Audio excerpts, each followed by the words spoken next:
Technology आपल्या आसपासची बातमी असेल आपणा सर्वांसाठीची.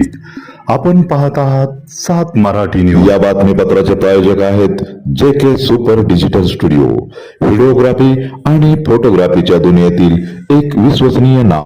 फ्युल शिक्षण संस्था समूहातर्फे वार्षिक कॉन्क्लेव्ह व फ्युचर स्किल समिट 2026 चे आयोजन शुक्रवार दिनांक 6 फेब्रुवारी रोजी करण्यात आले आहे. या कार्यक्रमाच्या उद्घाटन प्रसंगी केरळचे राज्यपाल राजेंद्र आर्लेकर हे प्रमुख अतिथी म्हणून उपस्थित राहणार आहेत. तसेच राज्याचे उच्च व तंत्र शिक्षण मंत्री चंद्रकांत दादा पाटील मुख्य अतिथी म्हणून उपस्थित राहणार आहेत. याविषयी आज पत्रकार परिषद घेऊन संस्थेचे संस्थापक अध्यक्ष डॉक्टर केतन देशपांडे यांनी माहिती दिली. त्यामुळे कॉर्पोरेट सोशल रिस्पॉन्सिबिलिटीचा पण आम्ही त्यांना ओळख करून देतो आणि त्यांचा बिलीफ आमच्यावर वाढवतो. चांगल्या नावाजलेल्या कंपन्यांनी फ्युएलला मदत केलेली आहे. हे काही लोगोज आहेत तुमच्या समोर की ज्या कंपन्यांनी बऱ्याच लोकांनी थोडी सुरुवात केली. आधी आपली चाचणी घेतली की फ्युएल संस्था खरंच चांगलं काम करते का, मग आपण त्यांना मदत करू. त्यांच्या विद्यार्थ्यांचा रिझल्ट तेवढा आहे का ते पण त्यांनी बघितलं आणि हे सगळं करत आपण हा 20 वर्षाचा प्रवास केलेला आहे. अर्थात ह्या आपण सगळेजण जाणूनच आहे की ह्या मल्टीनॅशनल कंपन्या उगाच सपोर्ट नाही करत. जर तुमची क्वालिटी तुमचं तेवढं स्पिरिट नसेल तर त्या जनरली सपोर्ट नाही करत आणि ह्या लास्ट 20 वर्षापासून करतायत आणि त्यांचा सहभाग आपण नोंदवतोय. हे अभिमानाची गोष्ट आहे. आणि आपण जसं बघितलं की वर्ल्ड इकॉनॉमिक फोरम मध्ये आपले मुख्यमंत्री गेले होते. त्यांनी वेगवेगळ्या गुंतवणुका महाराष्ट्रात येण्याचं आपल्याला पेपरमधनं वाचण्यात आलं. पण त्याला लागणारं कौशल्यबळ कसं तयार करायचं. उदाहरणार्थ आता आपल्या बजेटमध्ये डेटा सेंटरसाठी टॅक्स हॉलिडे आलेला आहे. पण मग जे डेटा सेंटर खूप मोठ्या प्रमाणात आपल्या भारतात आणि महाराष्ट्रात येणार आहेत. पण मग ती लागणारी डेटा सेंटरची स्किल आहे का आपल्याकडे. तर मग फ्युएल आता अमेझॉन बरोबर आम्ही करार केलाय ज्याच्यात आम्ही डेटा सेंटरची स्किलिंग विद्यार्थ्यांना देण्याचा दृष्टिकोन करतोय.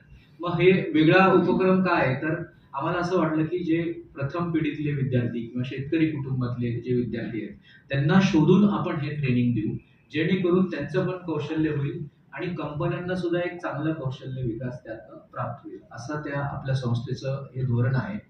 आमची इच्छा हीच आहे की येणाऱ्या काळामध्ये अनेक विद्यार्थी मोफतीतून शिकतील, त्यांना प्रशिक्षण मिळेल आणि त्यांना नोकरी आणि एम्प्लॉयबिलिटी हे मिळेल असं ह्या संस्थेचं उद्दिष्ट आहे. आमचं लेटर ऑफ इंटेंट पण आम्हाला युनिव्हर्सिटीचं मिळालेलं आहे. या कॅबिनेटच्या किंवा पुढच्या अधिवेशनाला आमचं ती विद्यापीठाची मान्यता सुरू आहे.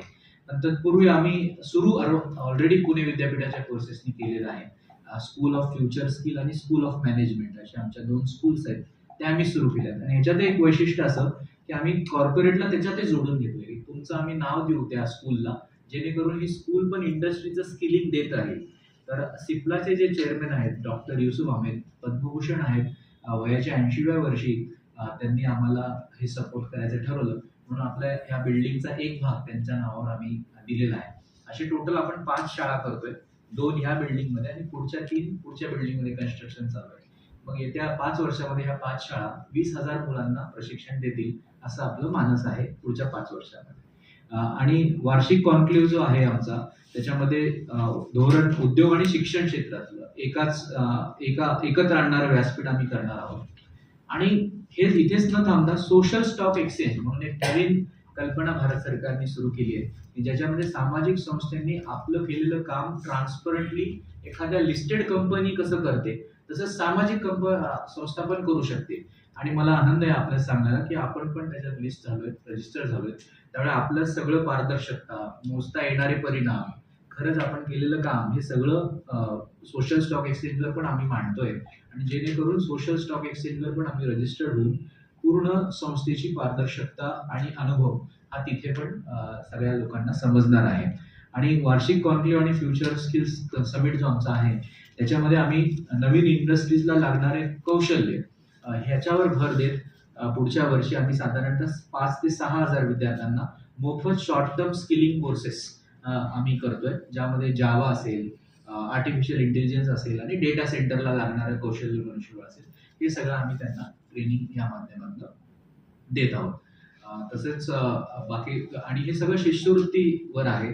आणि आमच्यासारख्या अनेक संस्था आल्या पाहिजेत म्हणजे फ्युएलच हे नाही तर भविष्यात अनेक फ्युएल सारख्या संस्था निर्माण व्हाव्यात त्यासाठी सुद्धा आम्ही तयारी करतोय आणि छोट्या छोट्या घटकातले जे सामाजिक संस्था आहेत त्यांना CSR रेडी कसं करता येईल, त्यांना कॉर्पोरेटशी कसं जोडता येईल यासाठी पण आपण काम करतोय. म्हणजे भारतातलं CSR क्षेत्र पण खूप मोठं आहे, जवळजवळ 40,000 कोटीचा क्षेत्र आहे दरवर्षीचा. पण यात चांगल्या संस्था पण पुढे आल्या पाहिजेत यासाठी पण आपण एक काम करतोय. आणि MBA इन CSR म्हणजे CSR मध्येच लागणारे जे मनुष्यबळ आहे तेही तयारी करण्याचं आपण या माध्यमातून काम करतोय. तर एवढं मी बोलून थांबतो आणि प्रश्न पुढचे घेतो आणि आपल्यास काही असेल तर मी उत्तर देतो. रजिस्टर्ड का मे बी पहिली युनिव्हर्सिटी म्हणून तुम्ही रजिस्टर्ड झालात का संस्था म्हणून झालात? आम्ही संस्था म्हणून रजिस्टर झालो कारण की युनिव्हर्सिटी तर आपली अजून व्हायची, पण त्याच्यात आपण युनिव्हर्सिटी हा प्रकल्प आमचा रजिस्टर केलेला आहे. तर तसं पाहायला गेलं तर प्रामुख्याने आपण काही पहिल्या मोजक्या 4-5 मध्येच आपण असू की ज्या एज्युकेशनल इन्स्टिट्यूशन म्हणून पुण्यातली पहिली पुण्यातली पहिली. महाराष्ट्रातले पण अजून नाही जास्त संस्था. नक्की कन्सेप्ट असा आहे की जशा कंपन्या लिस्ट होतात आणि शेअर होल्डर्स त्याचे होतात तसं सामाजिक संस्थेचे पण शेअर होल्डर्स व्हावे आणि कुणालाही त्याला दाता म्हणून देता यावं असं ती social stock exchange concept funding देता येईल. त्याच्यात शेअर होल्ड देण्याच्या ऐवजी 0 कुपन 0 बॉन्ड असं देतं सरकार. तर त्याच्यावर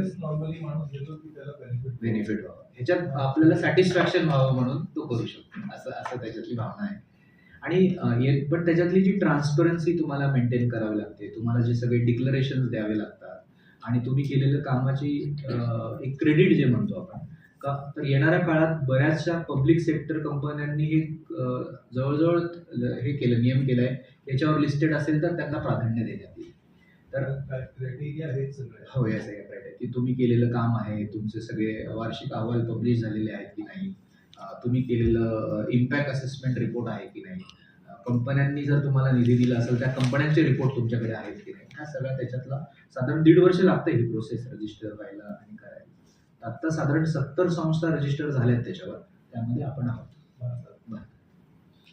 सर तुम्ही सांगितलंय की 20-19 वर्षांमध्ये बरेच विद्यार्थी शोधून आपण घेत आतापर्यंत किती विद्यार्थ्यांचं केले पण 2,907 मुलांचं पूर्ण शिक्षण 2,907 त्यांना शिष्यवृत्ती दिल्या आणि त्यांना ग्रॅज्युएशन किंवा पोस्ट ग्रॅज्युएशन करण्यासाठी आपण मदत केलेली आहे. आणि त्यांना कुठल्या बेसिसवर तुम्ही सिलेक्ट करता? आमचे एक 5 स्टेप आहेत की स्क्रीनिंग टेस्ट, ॲप्टिट्यूड टेस्ट आणि होम व्हिजिट. या 5 स्टेप्समध्ये ते विद्यार्थी हे केले व इन्कम क्रायटेरिया आहे 3 लाखापेक्षा कमी. ज्याच्यामध्ये त्या विद्यार्थ्यांची आम्ही ॲप्टिट्यूड टेस्ट घेतो, सरकार मान्य जी एंट्रन्स टेस्ट त्यांनी दिली असेल त्याचा स्कोअर घेतो आणि 10वी-12वीचे मार्क आणि इंटरव्ह्यू आणि होम व्हिजिट अशी एक 5 स्टेज आपल्या त्या प्रोसेसमध्ये आहेत आणि फायनली त्यांना आपण सिलेक्शन करतो. सध्या किती विद्यार्थ्यांची सध्या आपण 352 विद्यार्थ्यांना शिष्यवृत्ती दिली, 350 विद्यार्थ्यांना या इथे फ्युएलमध्ये. सर्वात प्रथम कोणत्या कंपनीने तुमच्या इथं म्हणजे विश्वास तुमच्यावर टाकून? सर्वात प्रथम मला HDFC बँकेने विश्वास टाकला सगळ्यात पहिले आणि तिथनं त्यांनी आम्हाला आसाममध्ये करिअर मार्गदर्शनचा प्रोजेक्ट दिला होता, तिथनं आमची सुरुवात झाली. तर विद्यार्थी कुठले असावेत? गाव, तालुका, जिल्हा, राज्य? आम्ही पूर्ण जे आत्ता आमच्याकडे विद्यार्थी आहेत भारतामधनं आलेले आहेत, काही परराज्यातनं पण आलेले आहेत, ओरिसा किंवा काही जण तामिळनाडू किंवा ह्याच्यातनं पण आलेले आहेत, राजस्थानमधनं आलेले आहेत. पण मुख्यतः महाराष्ट्रात आपली संस्था असल्यामुळे 85% महाराष्ट्रातलेच मुलं आहेत. ग्रामीण भागातले जास्त आहेत आणि जे शहरातले आलेले आहेत ते गरीब म्हणजे त्यांचं स्थलांतर झालेलं आहे म्हणून ते आलेले आहेत. तर आता आपल्याकडे 43% फार्मर म्हणजे ॲग्रिकल्चर बॅकग्राऊंडचे मुलं आहेत, 14% आई वडील ड्रायव्हर्स आहेत, लेबर साधारण 9% आहे आणि कंपनी वर्कर 6%.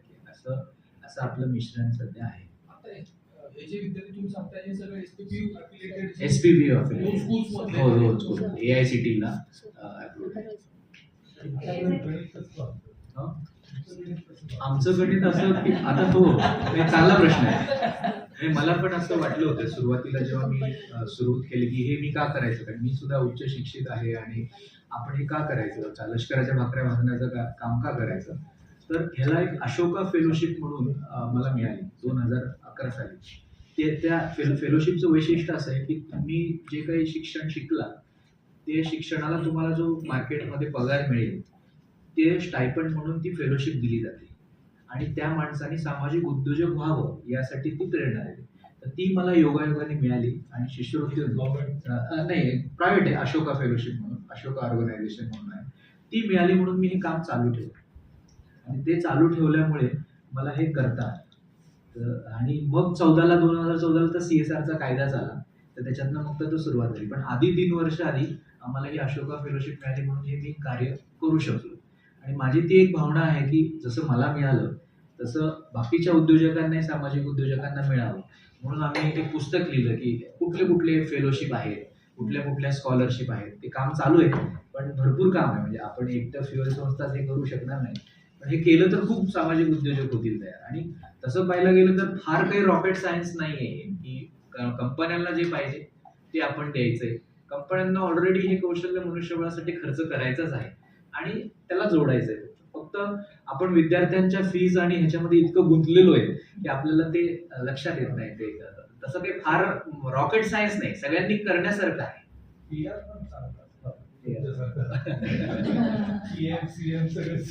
आता आपण MBA, MCA आणि BBA हो. पुढे कुठले कोर्सेस? आता आपण 5 स्कूल जे ठरवले आहेत त्याच्यामध्ये आपण मग पूर्ण बीटेक पण आहे, त्याच्यानंतर स्कूल ऑफ सायन्स मध्ये JNM NM आहे, आपलं BBA आणि BCom हे आहे कॉमर्स मध्ये, असं सगळं आपण युनिव्हर्सिटीमध्येच आपण नाही. मग एकदा युनिव्हर्सिटीची आपल्याला मान्यता मिळाली आता की मग आपण पण ते एक विद्यापीठ करताना आता NEP मध्ये ते ट्रान्सडिसिप्लिनरी असावं वगैरे हो, असं सगळं बोलत आहे. तो हे करताना आपण ते ट्रान्सडिसिप्लिनरी पद्धतीने करणार आहोत तर आता आपण स्किलटेक युनिव्हर्सिटीला अप्लाय केले, त्यामुळे स्किलटेक मध्ये काही DPR जे त्यांचे निकष आहेत त्यानुसार NEPच्या नुसारच केलेलं आहे. आम्ही त्याच्यात अजूनही आम्ही प्रेझेंटेशन देतोच आहे की जसे प्राध्यापकांना PhD कंपल्सरी आहे आणि मग त्यांनी शिकवायचं, तर हे आम्ही जे करतो ते इंडस्ट्रीचं स्किलिंग करतोय. तर त्याला प्राध्यापकही तसेच पाहिजे जे इंडस्ट्रीचे अलाउड करावे. तर तसं चालू आहे आता. ते Already आहे. आहे आता प्रोफेसर ऑफ प्रॅक्टिस वगैरे सुरू झालेलं आहे, तर तोच त्यालाही लागू करावा असं आमची विनंती आहे सरकारला. हा UGC म्हणजे आपली ही महाराष्ट्र शासनात आलं आणि त्या मुलीला आपण MBA PGDMचं शिक्षण दिलं. त्याच्यानंतर तिला आता 6 लाखाची सिंजंटा कंपनीमध्ये नोकरी लागली आणि ती आता तिथे आहे. आता दुसरं उदाहरण म्हणजे आमच्याकडे काही विद्यार्थ्यांना आम्ही हे काम करतो एवढं आवडलं की ते विद्यार्थी वापस आमच्याकडे काम करण्यासाठी पण तयार झाले. त्यातलीच एक श्रद्धा कासर आहे जिने MBA आपल्याकडेच केलं आणि त्याच्यानंतर आता तिला वाटलं की मी पण काहीतरी समाजाची बाग लागते. मग जॉब जर न करता मी फ्युएलला काम करते आणि आता ती CSRचे प्रस्ताव लिहिले आणि तिने जवळजवळ 100 मुलींची शिष्यवृत्ती आहे. म्हणजे तुम्ही तिच्याकडनंच ऐका, म्हणजे तसं ते आहे. तुम्ही सांगा.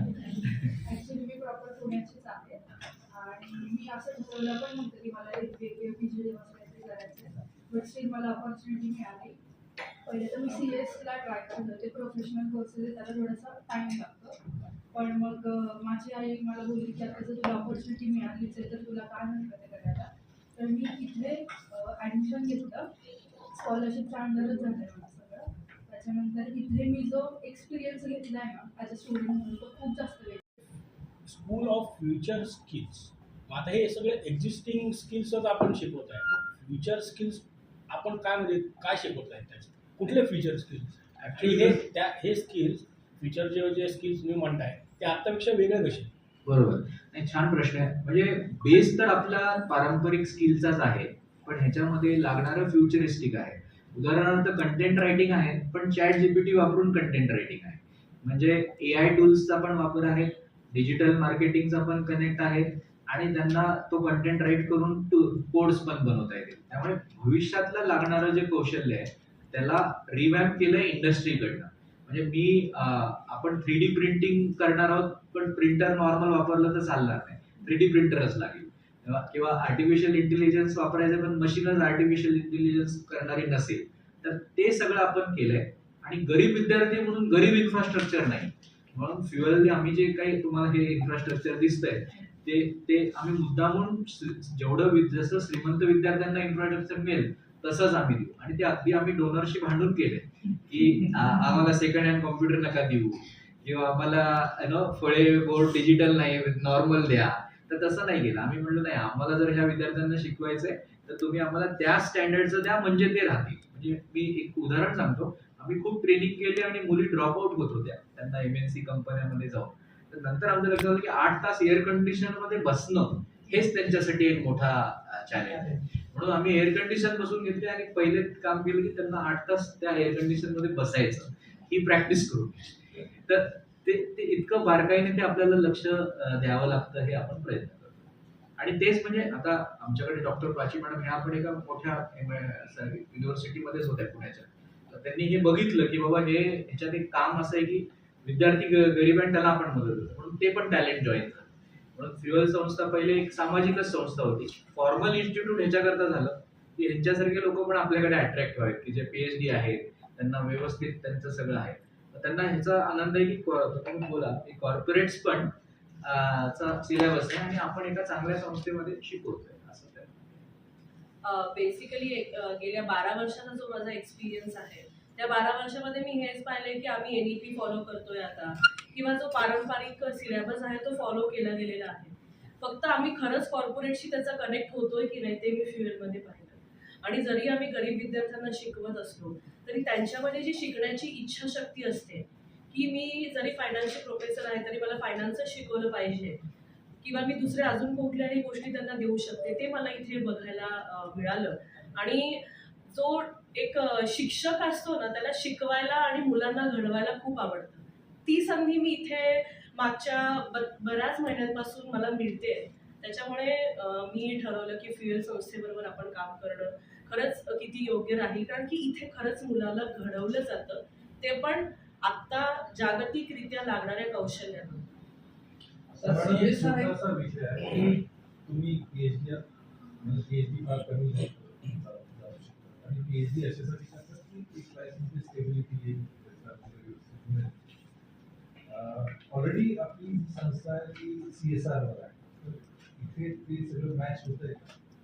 हो, अगदीच नक्की. मी म्हणेल की बऱ्याच वेळा, म्हणून मी पहिल्यांदा तुम्ही तुमचा प्रश्न होता की जेव्हा माणूस सोशल म्हणजे शेअर्स घेतो, त्याची इन्व्हेस्टमेंट हा एक माझ्या इन्व्हेस्टमेंटवर मिळणारा रिटर्न किती आहे ह्याच्यावर त्याचा इंटरेस्ट असतो. तर माझ्यासाठी मी इथे जॉब करते ही माझी इन्व्हेस्टमेंट आहे, आणि घडवला गेलेला विद्यार्थी हे माझे रिटर्न आहे. जशी की ही माझी विद्यार्थी आता मी तिला बघतीये की तिने एका स्कूलसाठी लिहिलेलं प्रपोजल ही माझी इन्व्हेस्टमेंट होती, आणि तिने आम्हाला दिलेली स्कूल ही आमचे रिटर्न आहे.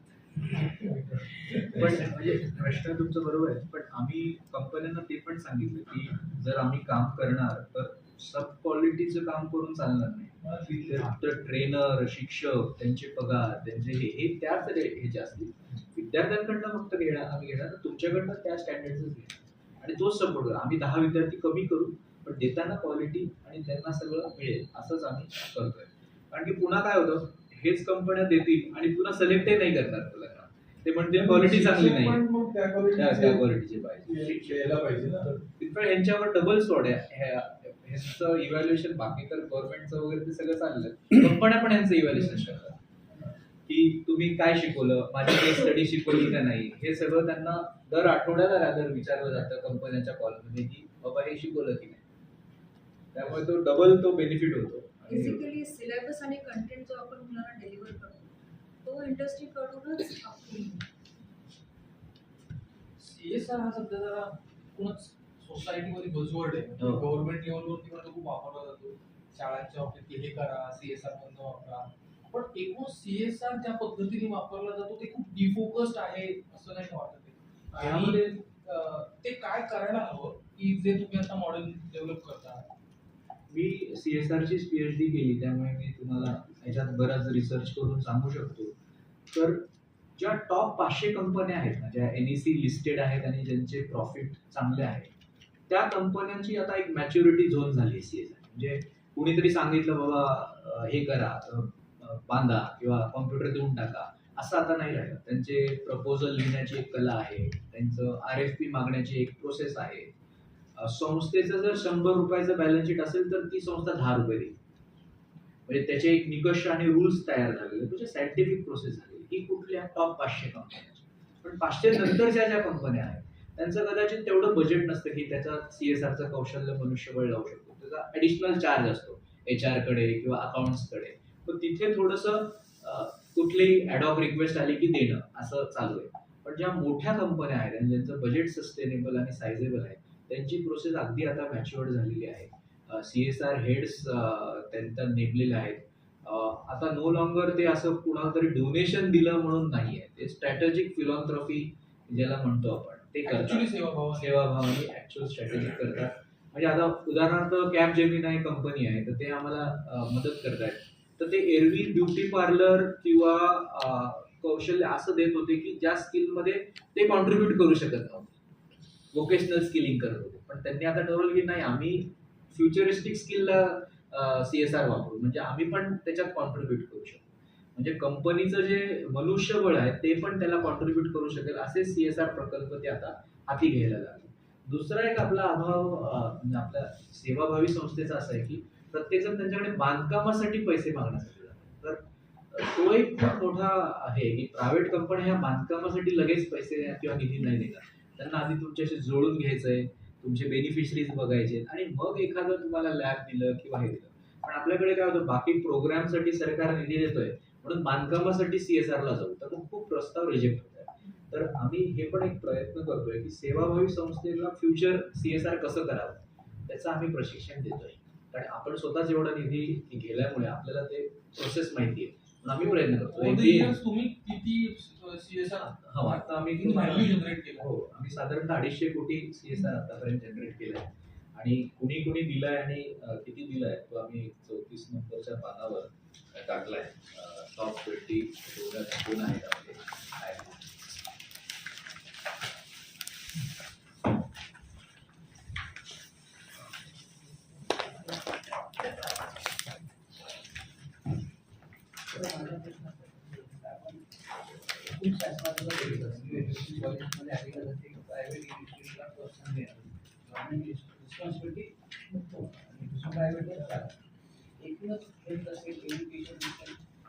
सरकारची रिस्पॉन्सिबिलिटी सरकारची आहे. त्यांनी सरकारी संस्थांमध्ये त्या पद्धतीचं दर्जा मिळालं पाहिजे अपेक्षा आहे.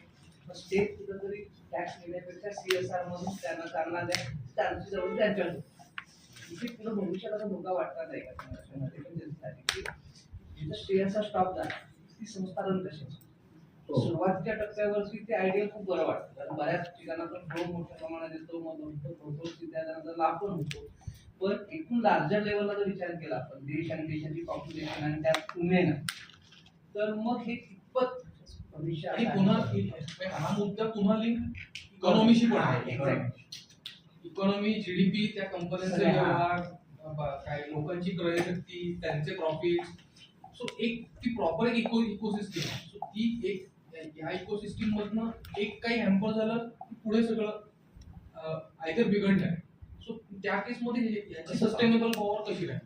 आपण म्हणजे मी केम्ब्रिजमध्ये शिकलो होतो, युनिव्हर्सिटी ऑफ केम्ब्रिज. आणि आपण जर बघितलं केम्ब्रिज, हार्वर्ड, स्टॅनफर्ड, प्रेसिडेंट ट्रम्पनी सांगितलं की ती युनिव्हर्सिटी बंद करू आम्ही जर हे केलं, तरी त्या युनिव्हर्सिटी त्यांच्या दबावाला दबली नाही आणि त्यांनी ते चालू ठेवलं. त्याचं कारण असं की त्यांची ठेवी आणि त्यांचे जे फिक्स्ड डिपॉझिट्स आहेत ते खूप मजबूत आहेत. त्याचा थोडा बारकाईने जर आपण अभ्यास केला तर असं लक्षात येतं की जर्मनी किंवा अशा देशांमध्ये तर ट्युशन फी पण नाही आहे किंवा एज्युकेशनला तर खर्चच नाही. तर त्याचं कारण असं आहे की कंपन्यांना माहिती आहे की हे जर कौशल्य आपण घेऊन जर मोफत दिलं मुलांना तर हे आपलेच प्रॉफिट वाढवणार आहे आणि मग तो हे होणार. तर ही सायकल कंपन्यांना समजली तर हे चालू राहील की आपण दर्जेदार शिक्षण मुलांना दिलं, त्याच्यातनं दर्जेदार मुलं आले, प्रॉफिट दर्जेदार होईल, सिस्टीम चालू राहील. पण आपल्याकडे काय होतं, ते दर्जेदार जरा कमी पडतं, त्यामुळे ती एक प्रॉब्लेम झाला आणि मग गव्हर्नमेंट आलं आणि मग गव्हर्नमेंटने ते सगळं प्रायव्हेट एज्युकेशनला सपोर्ट करायचं ठरवलं. आता गव्हर्नमेंटला पण ते खूप जड जात आहे की तो शिक्षणाचा खर्च वाढत चाललाय, एडेड कॉलेजेस वगैरे वगैरे. मग त्याच्यामुळे हा CSR एक क्षेत्र आला. आमच्यासाठी आम्ही काय करतोय की हे जे मॉडेल स्टडी केलं केम्ब्रिजचं जर्मनीचं, ते एक तर ठेवीवर आहे म्हणून आम्ही ते Yusuf Ahmed school of science वगैरे जे आम्ही जे करतोय नावं देत ते ठेवी आहेत. म्हणजे त्या ठेवीवर 100 मुलं दरवर्षी शिक्षण घेतील, हा एक पर्स्पेक्टिव्ह. आता ठेवीचं सुद्धा व्याज कमी होत आहे, त्यामुळे व्याज त्या ठेवी बँकेत नाही ठेवल्या पाहिजे, त्या अप्रूव्ड सोशल स्टॉक एक्सचेंजमध्ये ठेवल्या पाहिजे. ते पण आम्ही सायन्स शिकलो म्हणून आता आम्ही ज्या ट्रस्ट अप्रूव्ड ठेवी ठेवण्याच्या योजना आहेत तिथे ते ठेवतो. 6-7% मिळण्याच्या ऐवजी 10-11-12% पर्यंत ते जातं. त्यामुळे 50 विद्यार्थी जर ओरिजिनली त्या ठेवीने होणार असतील तर ते 100 होते. तर तो एक डिसिप्लिन पण शिक्षण संस्थेचा आला पाहिजे. आणि तिसरं आम्ही केलं ते सोशल स्टॉक एक्सचेंज. तर आता हे शेवटी कंपन्यांच्या बाहेर हे गेलं पाहिजे की आपणच आपल्या देशाची जबाबदारी घेऊन जे इंडिव्हिज्युअल लोक येतील त्यांना मदत केली पाहिजे. असं हे आम्ही त्याला डिरिस्क करतोय. हार्वर्डचं मॉडेल तुम्ही म्हटलं हार्वर्ड किंवा केम्ब्रिज MIT वगैरे, तर आपण साधारण 100 वर्ष मागे नाही गेलो त्यांच्या बाबतीत. भरपूर आहोत मागे, कारण की आपल्याकडे तसं दानत देण्याची जी पॉवर लागते किंवा ॲल्युमनाय फंड जो म्हणतो आपण तसं आपल्याकडे नाही आहे.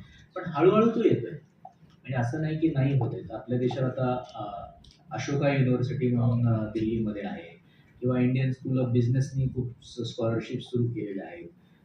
इंडस्ट्रीज पण पुढे आहेत. म्हणजे मला जेव्हा युसुफ अहमेद सर भेटले, तर सिप्लाचे चेअरमन एवढे 55 म्हणजे देशातलं त्यांचा 55 नंबर आहे रिचेस्ट इंडियनमध्ये सिप्लाचे चेअरमन. ते म्हणाले की आम्हा इंडस्ट्रीजना पण हे करायचंय, कुठं द्यायचे.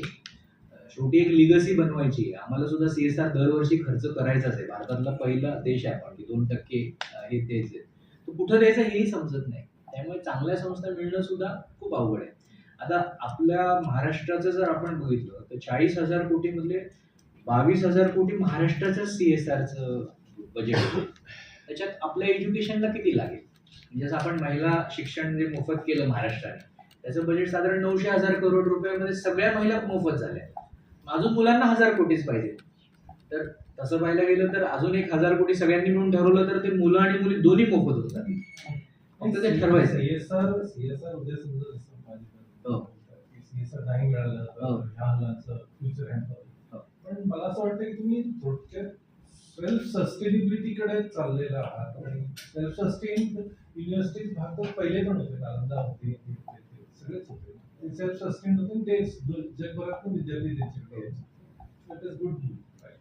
आणि सेल्फ सस्टेनिंग करावंच लागेल. म्हणजे पण तो फक्त मी ॲज अ फाउंडर हे केलं विद्यार्थ्यांकडनं न घेता कसा करता. आणि ती सायकल होईल याच्यातनं पासआउट, जसं यांचं एक्झाम्पल आहे की इथनं पासआउट होणारी मुलं जेव्हा इंडस्ट्रीमध्ये जातील they should be give back ना. पण त्याच्यातनं ते सेल्फ सस्टेनन्स ऑटोमॅटिकली येत जाईल. आणि त्याच्यात आता जे अर्न अँड लर्न स्कीम वगैरे जे प्रकार आहेत ते पण खूप आहेत जर्मनीमध्ये वगैरे, की ज्याच्यात 6 महिने तो शिकेल, 6 महिने इंटर्नशिपवर असेल, त्या पगारातनं तो फी भरेल. तर तसं एक मॉडेल सुद्धा आपण तयार करतोय स्किल टेकमध्ये. वर्षभर 2 सेम तो आमच्याकडे शिकेल, 2 सेम तो तुमचं काम करेल 4-4 तास दिवसाला. त्याच्यातनं त्याला जो पगार मिळेल त्याच्यातनं तो फी भरून मोकळा होतो.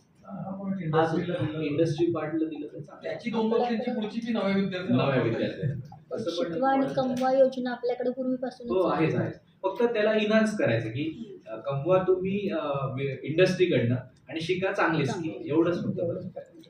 सर आपली जी इन्स्टिट्यूट आता अधिक चांगल्या पद्धतीने रन होती, CSR मध्ये जे काही सगळ्या गोष्टी मिळायला पाहिजे कंपनीकडून त्याच्यावर तुम्ही काम करताय, त्यांनी PhD पण केली. म्हणजे इतर संस्थांनी पण अशा पद्धतीने काही काम केलं नाही, याच्यासाठी काय मदत करताय? हो, म्हणजे आता मी सांगायला आवडेल की MBSच्या बोर्डावर मला त्यांनी घेतलंय साधारणतः 1च महिना झाला पाहिजे. तर तोच हेतू होता की MBSचं एवढं मोठं वर्षांची परंपरा आहे, तर आपण ह्याला CSR कसं मिळवू. तर म्हणून मी तिचं काम करतोय ते CSR सेल करून सगळ्या माझे विद्यार्थी ज्या ज्या कंपनीत शिकले त्या कंपनीत जाऊन CSRचा MBSचा प्रस्ताव देता येईल, याच्यावर आम्ही काम करतो. आणि मग तो प्रस्ताव तयार करू आणि मग MBS सारख्या अनेक संस्था आहेत की त्यांनी हे मॉडेल फॉलो करावं.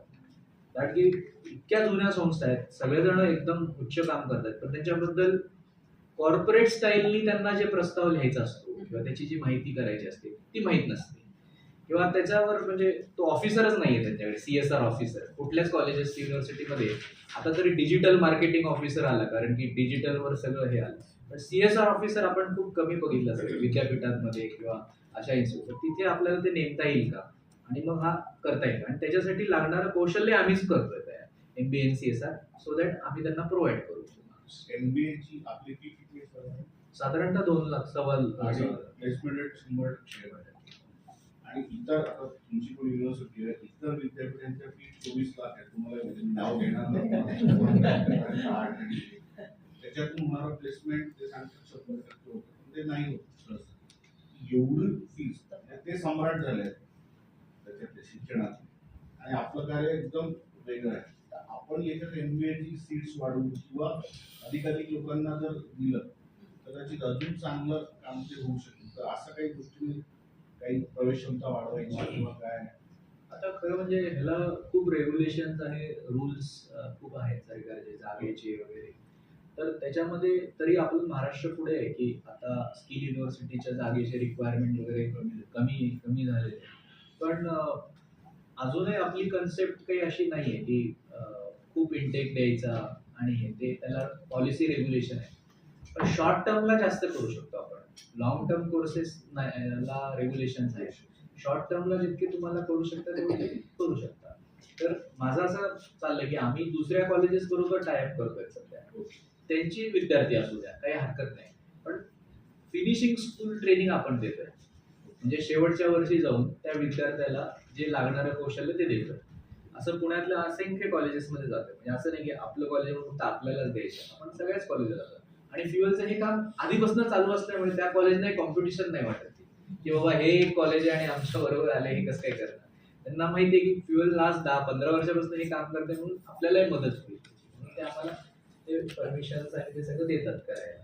सर हे पुण्यामध्ये वगैरे होते बऱ्या प्रमाणात, पण इतर महाराष्ट्रात काय ग्रामीण महाराष्ट्रात काय म्हणजे विदर्भ मराठवाडा या संदर्भात? आम्ही आता विदर्भातही करतोय, मराठवाड्यातही करतोय. पण एक खूप मोठी समस्या आम्हाला जाणवते ते म्हणजे त्यांचा असलेला 18 वर्षाचा जो बॅकलॉग आहे, कम्युनिकेशन स्किल, त्याच्यानंतर मायग्रेशन करूनच त्यांना इथे जॉब मिळेल. मग इथली नोकरी ती 25-30 हजाराची असली तर चांगलं आहे. पण अगदीच 10 किंवा 15 हजाराची असली तर त्याचा राहण्याचा खर्चच होत नाही. तो राहण्या-खाण्याच्या खर्चामुळे तो बिचारा वापस जातो. तिथे एक समस्या आहे की जे चांगल्या कंपन्या आहेत त्यांचं कौशल्य करून त्यांना घेऊन येणं हाच एक पर्याय आपल्यासमोर सध्या तरी उपलब्ध आहे. आणि संभाजीनगर, पुणे, नागपूर आणि मुंबई ह्या 4 ठिकाणी सोडलं तर IT चे जॉब्स काही फार नाही आहेत. आणि मॅन्युफॅक्चरिंग साईडच्या सॅलरीज खूप कमी आहेत. त्याच्यामुळे त्यांना ते मिळत नाही. ती एक प्रॅक्टिकल समस्या आहे. पण देशपांडे सर, आतापर्यंत जे तुम्ही सांगितलं नाही तर फार मनाला बरं वाटलं की तुम्ही खरंच काहीतरी काम करताय, वेगळंच आहे. माझा प्रश्न थोडा स्केलेबिलिटीला घेऊन आहे. जसं तुम्ही विचार केला तसं जर बाकी जे इन्स्टिट्यूट्स आहेत, डेक्कन एज्युकेशन सोसायटी किंवा MES यांच्याकडे हा विचार करू शकले नव्हते किंवा काय त्याच्यामध्ये बदल त्यांनी केला पाहिजे की त्यांना ह्या टाईपचं काम करता येईल असं? पारंपरिकपणे मी काय वाटलं की मोफत शिक्षण आपण द्यायचं किंवा कमी फीनी शिक्षण द्यायचं याकडेच लक्ष आहे. आणि विद्यार्थ्यांकडनं फीस घेणं हाच एक मॉडेल आणि शिक्षण द्यायचं हाच एक दोनच त्यांच्यासमोर बनणं. जॉब द्यायचा आहे किंवा इंडस्ट्रीचं ओरिएंटेड हे द्यायचं आहे, स्किल द्यायचा हा बिंदू थोडा उशिरा लक्षात आला. तो जर बिंदू लवकर लक्षात आला असता तर आपलं सगळं चेंजेस झालं असतं सर. Yes sir. आंतरराष्ट्रीय लेवलला आजकालकडनं मनुष्यबळाची रिक्वायरमेंट होती. सरकारचं पण म्हणणं आहे की आपल्याकडनं खूप डिमांड होते पण आपल्याकडे मनुष्यबळ नाही. मनुष्यबळ एक्सपोर्ट करण्याच्या मूडमध्ये सरकार त्या दृष्टीने आपलं जे ट्रेनिंग फॉरेनला किती प्रमाणात विद्यार्थी जाऊ शकतात आणि आपण कॅपिटल करू शकतो काय विचार काही? आम्ही जे डेटा सेंटरची जी ट्रेनिंग आता सुरू केली आहे किंवा जॅपनीज लँग्वेज किंवा हे जे सगळे म्हातारे देश आपण जे म्हणतो झाले नाही त्यांना पाठवायचं.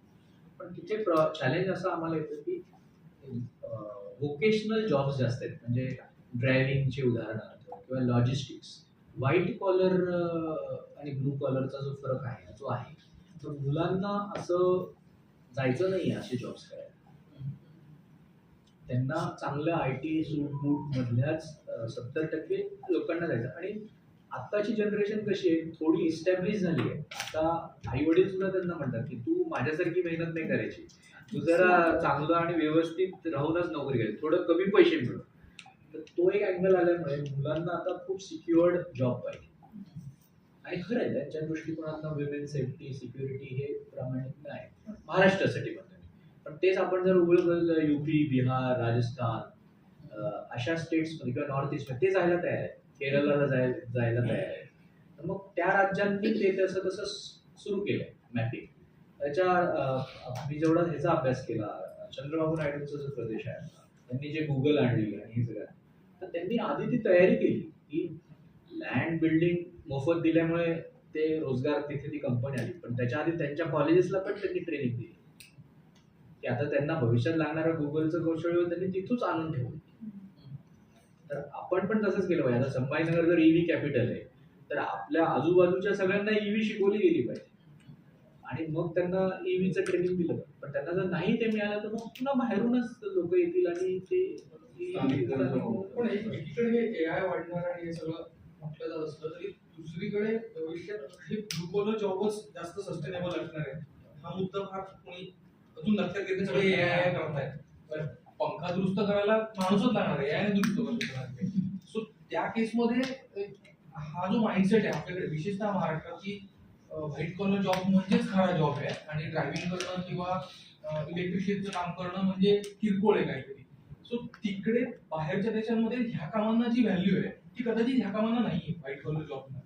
सो हा फरक आपण कसा मुलांमध्ये तो मुलगा जर अर्बन क्लॅबवर असेल तो पंखा दुरुस्त करणारा आणि अर्बन क्लॅबचा एम्प्लॉय असेल तर त्याला ते बरं वाटतं ऍपवर मला बोलवलं पंखा दुरुस्त करायला.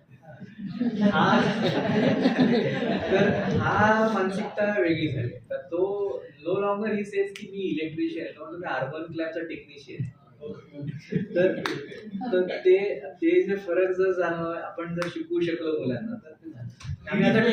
डिफायनिंग म्हणजे 2 व्हीलर मेकॅनिक्सला आम्ही करतो, म्हणजे 15,000 मेकॅनिक्सला आम्ही केलं ट्रेनिंग. त्यांना हे सांगितलं की तुम्ही आता उस्ताद नाहीये, तुम्ही आता ईव्ही टेक्निशियन. त्यांचे ते फक्त ते माइंडसेट बदललं तरी काम झालं. सर आता एक पर्टिक्युलर सेंटर भारताचे GCCs आपले पुण्यामध्ये तर सगळ्यात जास्त येत आहेत आणि आता असं आहे की B.कॉमर्स आणि B.कॉमची मुलं त्याला जास्त लागणार आहे. त्यामुळे आम्ही पण ट्रेनिंग देतोय कॉमर्सच्या विद्यार्थ्यांना हे GCC रेडी होण्यासाठी. कारण की लोकांच्या असंही लक्षात येते की इंजिनियर्स वगैरेचं एक विशिष्ट स्किल असतं, त्यांना मोल्ड करता येत नाही जास्त. पण B.कॉम, B.आर्ट्स असे जे मुलं आहेत जे आम्हाला ग्लोबल केपेबिलिटीला लागतील त्यांना आम्ही कौशल्य देतो. तर GCCs आर व्हेरी इम्पॉर्टंट. काय कौशल्य? हो, त्याच्यामध्ये आम्ही BFSI, बँकिंग आणि फायनान्स आणि इन्शुरन्सला लागणारे GCC जास्त येत आहे. तर BFSI डोमेनवर आम्ही फोकस करून त्यांना शिकवतो ट्रेनिंग. BFSI, बँकिंग, फायनान्स आणि इन्शुरन्स. आणि खूप मोठ्या प्रमाणात हे येणार आहे आणि GCCची रिक्वायरमेंट पण खूप मोठी आहे आणि आपले कॉलेजेस आणि युनिव्हर्सिटी कोणीच याच्यासाठी प्रिपेअर्ड नाही आहे. म्हणून आपण आधीच घेऊन सर हे कॉम्प्युटरायझेशन आणि ऑटोमेशन इतक्या मोठ्या प्रमाणावर चालू आहे कंपनीजमध्ये, कुठल्याही अगदी कॉर्पोरेट लेवलपासून ते अगदी साध्या कंपनीमध्ये. तर त्याचा कोलॅटरल डॅमेज होतं मॅन पॉवरवर. हे पण आपण बघतोच आहे. अगदी IBM पासून ते अगदी स्विगीपर्यंत आपण रोज बघतो ते काढून टाकतात लोकांना, एम्प्लॉईजना. म्हणजे अगदी तुम्ही म्हणलात व्हाईट कॉलर जॉब पाहिजे, तो सुद्धा सिक्युअर नाही आहे आता. बरोबर आहे, आपण फक्त ब्राईट बाजू दाखवते, पण ही जी खरी डार्क बाजू आहे त्याच्या संदर्भात आपण कशी सिक्युरिटी देता स्टुडंट्सना? तुम्ही इतके स्किल्ड त्यांना शिक्षण देता पण त्याचा उपयोग पुढे जाऊन होत नाही. इतकी बेरोजगारी वाढत चालली आहे आणि इट इज अ फॅक्ट. बरोबर आहे सर. तर मग हे आपण फक्त चांगली बाजू दाखवून उपयोग नाही, त्यांना काहीतरी डार्क साईड पण त्या संदर्भात त्यांना काय सिक्युरिटी आहे? नाही, तसं आपण बघितलं ना तर 35 लाखच अवेलेबल जॉब्स आहेत आणि 10 कोटी विद्यार्थी आहेत. 35 लाख आणि 10 कोटी हा जो मॅचिंग आहे हा कधीच होणार नाही. तर ह्याच्यासाठी उद्योजकता स्वतःची आणि एंटरप्रिनरशिप हे जे एक मुख्य मुद्दा आहे आपल्या भारतातला तो झालाच पाहिजे. आणि दुर्दैवाने आपल्याकडे असं फोकस उद्योजकताकडे लक्ष जसं स्किलला किंवा ह्याला दिलंय तसं नाही आहे अजून. तर पण येणाऱ्या काळात माझा असा विचार आहे की जर उद्योजकता आणि जॉब क्रिएटर्स नाही केले आपण, जॉब प्रोव्हायडर्स आणि केले नाही, फक्त जॉब सीकरच केले तर ही प्रॉब्लेम नेहमीच राहणार. तर आपल्याला जॉब क्रिएटर्सच करावे लागतील आणि त्याच्यासाठी उद्योजकताच बनवावं लागतील. तर नॅनो एंटरप्रिनर्स छोटा असेल तर 10 लोकांना जॉब दिली एक जण, तसं जरी आपल्याला करता आलं तर ते खूप मोठं आहे. पण ह्याच्यासाठी एक वेगळी मानसिकता इन्स्टिट्यूटची, CSR सारखं जे आम्ही करतोय तसंच एक वेगळंच कार्य त्याच्यात उभा राहावं लागेल. पण आता आमचा स्ट्रगल, आपला सध्याचा प्रॉब्लेम 35 लाखाचाच प्रॉब्लेम आहे की ज्याला जॉब पाहिजे त्याला आपण पोहोचवू शकत नाहीये आणि ज्याला जे लोक पाहिजेत ते मिळत नाही. ह्या दोघांच्या मध्येच आपण अडकलोय आणि ती पुढची समस्या येऊन बसली. माझ्याकडे पण याचं उत्तर नाहीये, पण हेच मी तुम्हाला सांगू शकतो. आणि जे 100% जॉब प्लेसमेंट म्हणतो, पण ॲक्च्युली ते 100% प्लेसमेंट कोण म्हणलं, एखादा स्टुडंट आला की तुम्ही म्हणला होता 100% प्लेसमेंट मिळेल, मग तिकडे खाली लिहिलं जातं 100% प्लेसमेंट असिस्टंट. अजूनही ते त्याच्यात ही जी स्टारची पद्धत आहे ना आपली चुका खर्च प्रकार. स्टुडंट्सला फार ती वेगळ्या म्हणजे दिशेला घेऊन जाते. नाही, मी अजूनही म्हणतो म्हणजे आमच्या मुलांनाही म्हणतो की प्लेसमेंट हे कधीच इन्स्टिट्यूट देऊ शकत नाही. मी सुद्धा क्लेम नाही करणार का, कारण विद्यार्थी शेवटी जॉब त्याच्या कर्तृत्वावरच मिळतो. तुम्ही त्याला किती इनपुट्स दिले, शिकवलं, ट्रेनिंग दिली, शेवटी इंटरव्ह्यू तर तो क्रॅक करतो, तो कॉलेज थोडी क्रॅक करतो. त्यामुळे आपण फक्त त्याला प्लॅटफॉर्म देऊ शकतो की बाबा हे 10 इंटरव्ह्यूची ऑपॉर्च्युनिटीज आहेत, तू तिथे जा, आमचं रिलेशन आहे म्हणून ते 10 इंटरव्ह्यू आम्हाला कळाले, पण शेवटी क्रॅक तो विद्यार्थीच करतो. दुसरं, IIM आणि IIT सारख्या इन्स्टिट्यूट मध्ये पण 100% प्लेसमेंट नाहीच आहे ना. तर ते त्याच्यात ब्रॅकेटमध्ये असं असतं की 100% प्लेसमेंट ऑफ इलिजिबल स्टुडंट.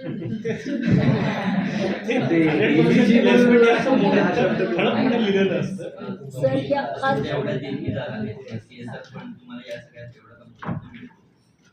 यांच्याकडे जे काही मनुष्यबळ कमी पडतं ते त्याच्यासाठी जे तुम्ही विद्यार्थी घडवता, तर अशी यांच्या कदाचित तुमच्या आता विद्यार्थी याच्यामध्ये कमी असतील, यांना मनुष्यबळ आणखी वाढतं, तुम्ही विद्यार्थी कशा पद्धतीने वाढवता? विद्यार्थी आम्ही आता दुसऱ्या कॉलेजेस बरोबर जातोय, MOU करतोय, आम्ही काही युनिव्हर्सिटीज बरोबर पण MOU करतो सरकारी, तिथे जाऊन आम्ही त्यांना प्रशिक्षण देतो. पण आता म्हणजे महाराष्ट्रातल्या जवळपास आपण पाहतो की जिल्हा परिषद शाळा एवढ्या बंद पडतात, तर तिथून लहान मुलांपासून ते त्याचं पूर्ण शिक्षण तिथपासून काय सुरुवात करतोय का, ते शाळा ज्या बंद झाल्या त्या मुलांना आपण हाताशी घेतो. आम्ही 9वी, 10वी, 11वी, 12वीच्या विद्यार्थ्यांना शिष्यवृत्तीचे आणि करिअर मार्गदर्शनचे शिबिर घेतोय, ज्याच्यामध्ये निमशासकीय ज्या स्कॉलरशिप्स आहेत त्या सगळ्यांची माहिती देणं सुरू करतोय, म्हणजे तो ड्रॉपआउट होऊ नये. ते अजूनही खूप मोठं काम त्याच्यामध्ये. मी तुम्हाला आव्हान करेल सगळ्यांना, जसं आपण जॉब ऑफ द डे किंवा जॉब अलर्ट्स असं म्हणतो ना, तसं शिष्यवृत्ती प्रायव्हेट याची जर माहिती मिळाली, पेपरमध्ये ती प्रसिद्ध झाली, तर अनेक लोक त्याला अप्लाय करतील. आणि याच्यासाठी एक 2-3 वेबसाईट पण आहेत. एक बडी फॉर स्टडी म्हणून एक संस्था आहे, विद्यार्थी सारथी म्हणून एक वेबसाईट आहे. अशा वेबसाईटवर ह्याची माहिती येते, पण मुलांपर्यंत ती पोहोचतच नाही. हे जे कंपन्या आहेत जे तुम्हाला CSR फंड देतात, या कंपन्यांकडनं काही मागणी होते की मुलांना हे स्किल शिकवा आणि जेणेकरून आम्हाला त्या मुलांना घेता येईल त्यांच्याकडे. हो, तसं होतं. अशा कोणते स्किल्स आहेत आणि कुठल्या कंपनीमध्ये ते आपल्याला हो, शॉर्ट टर्म त्याच्यामध्ये जे लोकांना कंपन्या ज्या आहेत, आता उदाहरणार्थ बजाज फिन्सर्व, कॅपजेमिनाय, यस फाउंडेशन, DBS आणि ओरॅकल या 5 कंपन्यांचं उदाहरण आहे. याच्यात यांना जावा आणि डिजिटल ह्याच्यामध्ये ट्रेनिंग हवी. आपण तोच सिस्टीम तयार केली आणि तीच विद्यार्थ्यांना आपण देतो आणि ह्याच कंपन्यांमध्ये त्यांना नोकऱ्या लागण्यासाठी. सर हाच धागा पकडून बोलते. आता तुम्ही म्हणता, आता विद्यार्थ्यांचं दुर्भाग्य म्हणा की ते जेव्हा हे शिक्षण सोडतात आणि जातात जॉबला, तेव्हा त्यांना ते प्रॅक्टिकल वर्कमध्ये जमत नाही. मग त्या बाबतीत तुम्ही थोडंफार हे केलं? म्हणजे हा जो आम्ही अप्रोच केलाय ना, तो हाच आहे की पहिल्या दिवशी तो रोजगाराला रेडी व्हायला पाहिजे मॅडम, म्हणजे जेणेकरून तो तयार असेल कंपनीचा, आणि कंपनीचा पण 2-3 महिन्याचा खर्च वाचतो की त्याला रेडी करण्यात, आणि म्हणून ते आम्हाला खर्च देतात. थोडक्यात त्यांचाही त्याच्यात बेनिफिट असतं की 3-4 महिन्याचा जो त्यांचा ट्रेनिंगचा खर्च आहे नंतर शिकल्यानंतर, तो आमच्यामुळे त्यांचा अर्ध्यावर येतो. कारण शिक्षण घेतल्यानंतर लिखापडी येते पण प्रॅक्टिकलमध्ये जात नाही.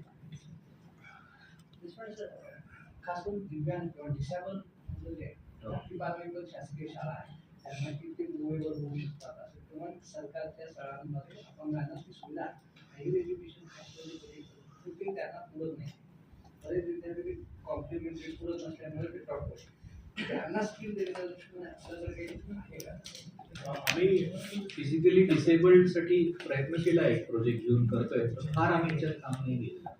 आम्हाला करायचं, पण हा कामच एवढं आहे की तो एक वेगळी एक विंग आणि व्हर्टिकल होईल, पण गरजेचं आहे.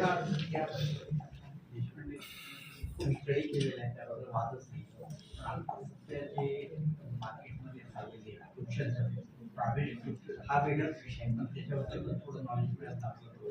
प्रायव्हेट ट्युशन जे आता चाललेलं आहे ते दुसऱ्या कॉलेजला जॉईन करून मुलांना हे कॉलेज चालत नाही, त्यांच्याशी जॉईन करून फक्त प्रॅक्टिकल घ्यायचं आणि त्याच्याकडं क्लासेस घ्यायचे, या संदर्भात थोडं काही मला वाटतं ते सुद्धा काय झालं की विद्यार्थ्यांची कशी डिमांड आहे की आम्हाला कुठलं रेग्युलेशन नको, आम्हाला आमचा अभ्यास करून परीक्षामध्ये सक्सेस पाहिजे. मग विद्यार्थी आणि पालकांकडनं रेग्युलर कॉलेजवर विश्वास नाही किंवा ते आम्हाला ते करू शकणार नाही, म्हणून त्यांनी ती पाठ तयार केली आणि ती डिमांड विचारायला लागली की तुमचं काही क्लासेस बरोबर टायअप आहे का, जेणेकरून माझा मुलगा त्या परीक्षेसाठी तयारी करेल. मग नॅचरली त्या सर्व कॉलेजेसला पण भाग पडलं की कुठला ना कुठला टायअप करावा लागला आणि त्या टायअपनुसार मग प्रोफेशनल एज्युकेशन ते देऊ शकतात. म्हणजे आता माझ्याकडे शिक्षकच IITचं नाही आणि मी IITची ट्रेनिंग कशी द्यायची, तसं. किंवा आपल्याकडे हा पण एक खूप मोठा प्रश्न आहे MPSC UPSCचा सुद्धा, की MPSC UPSC तो स्वतःच क्वालिफाईड नाहीये, त्यांनी 3-4 वेळा दिली आहे, 5 वेळा दिली आहे, पण मग तो शिक्षक झालाय कारण की मी 5 वेळा MPSC दिली, म्हणून त्याच्या मागे हजारो मुलं आहेत. तो एक थोडा गंभीर विषय. Thank you sir.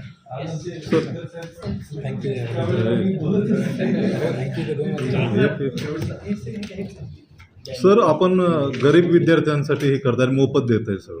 मग ते बाहेर गावातून आपण बोलवत आहे, मग त्यांची राहण्याची जेवणाची काय व्यवस्था आहे, ते कोण करतं? आम्ही ते पण करत होतो की ज्यांना खरंच गरज आहे आणि त्यांचं 1.5 लाखापेक्षाही कमी आहे त्यांना आम्ही स्कॉलरशिप त्याची पण देतोय. पण कंपन्यांचं असं म्हणणं आहे की राहण्या खाण्यावरच एवढा खर्च होतो, मग शिक्षणावर तो कमी होतो, त्यामुळे बेनिफिशरी कमी होतात. जिथे 100 विद्यार्थ्यांना द्यायचं त्याच्यावर 50 होतात जर राहण्या खाण्याचं गरज. मग तुम्ही आजूबाजूच्याच लोकेशन मधले घ्या. हा एक चॅलेंज आहे, पण जितकं आम्ही करू शकतो तितकं करतो. Thank you sir. या सगळ्या